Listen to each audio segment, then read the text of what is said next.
Nah, khususnya untuk moms yang lagi hamil di trimester ketiga dan yang sudah memasuki HPL, pastikan berdebar-debar nih. Nah, apalagi yang sudah melewati HPL, terus kok belum ada gelombang cinta ya? Duh, kapan nih mau melahirkannya? Nah, pastikan deg-degan, penasaran, khawatir, semua emosi dan perasaan bercampur aduk menjadi satu. Itulah topik yang akan kita bahas di konten kali ini.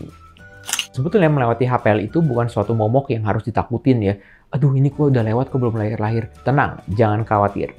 Penyebab dari janin lahir melewati HPL, salah satunya adalah salah pengukuran untuk HPL-nya. Apabila lahir melewati HPL, yaitu resiko-resikonya. Salah satu resikonya adalah janin itu kondisinya jadi tidak baik. Pada saat sudah memasuki HPL, mams sebaiknya konsultasikan diri mams langsung ke dokter, periksakan kandungannya dan kehamilannya seminggu sekali. Itu sudah minimal.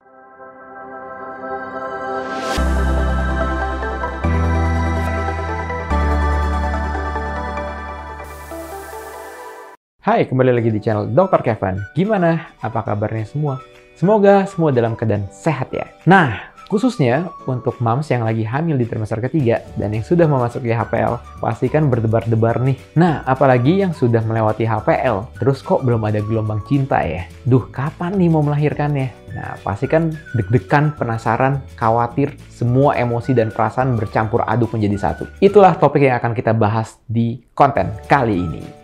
Tapi seperti biasa, sebelum saya lanjut, buat kalian yang baru pertama kali ketemu dengan channel ini, jangan lupa ya untuk dukung terus channel ini dengan cara klik tombol subscribe-nya di bawah sini, yang tulisannya warna merah, subscribe. Dan ingat, subscribe itu gratis. Dan juga nyalakan loncengnya, supaya setiap kali kalau ada video baru, kalian langsung dapat notifikasinya.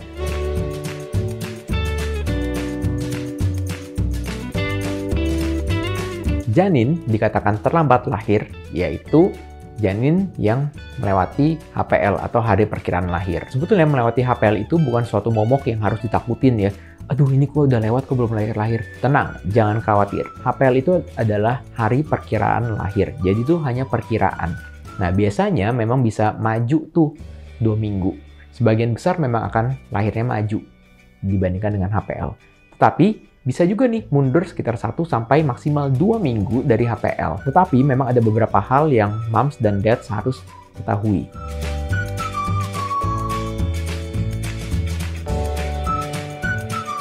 Penyebab dari janin lahir melewati HPL, salah satunya adalah salah pengukuran untuk HPL-nya. Jadi HPL itu harus ditentukan dari saat moms hamil di usia trimester 1 ya. Karena pada saat itulah saat yang paling akurat untuk menentukan HPL atau hari perkiraan lahir.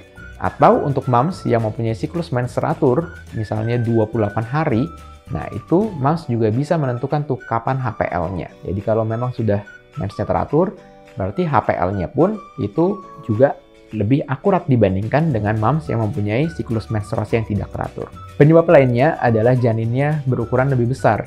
Pada sebagian besar kasus, janin yang ukurannya lebih besar itu akan lebih susah untuk lahir atau masuk panggul.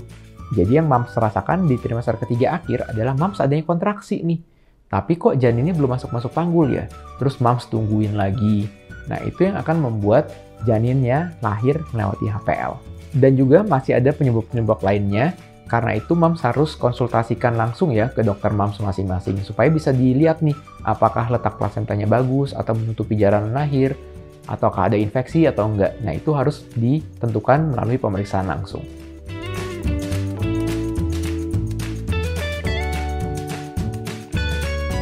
Ini hal yang paling penting diketahui oleh moms dan dads apabila lahir melewati HPL, yaitu resiko-resikonya. Salah satu resikonya adalah janin itu kondisinya jadi tidak baik. Dalam arti, aliran darah atau aliran nutrisi ke janin itu menjadi kurang bagus, diakibatkan oleh plasenta yang pada saat usia trimester ketiga akhir itu fungsinya sudah menurun. Itu fungsi plasenta salah satunya untuk mengalirkan tuh nutrisi dan oksigen dari moms ke janin. Pada saat fungsinya menurun, sehingga dapat menyebabkan janinnya kekurangan oksigen dan nutrisi. Resiko lainnya adalah berkurangnya cairan ketuban. Jadi pada saat fungsi plasentanya itu juga menurun, salah satunya dapat menyebabkan cairan ketubannya itu menjadi lebih sedikit.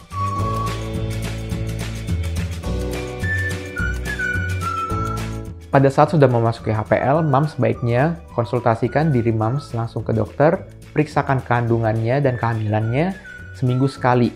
Itu sudah minimal. Bahkan boleh seminggu 2 kali. Karena banyak sekali hal-hal yang dapat terjadi pada saat air ketuban sudah berkurang dan fungsi plasenta menurun. Sehingga harus dibutuhkan pemantauan yang lebih ketat.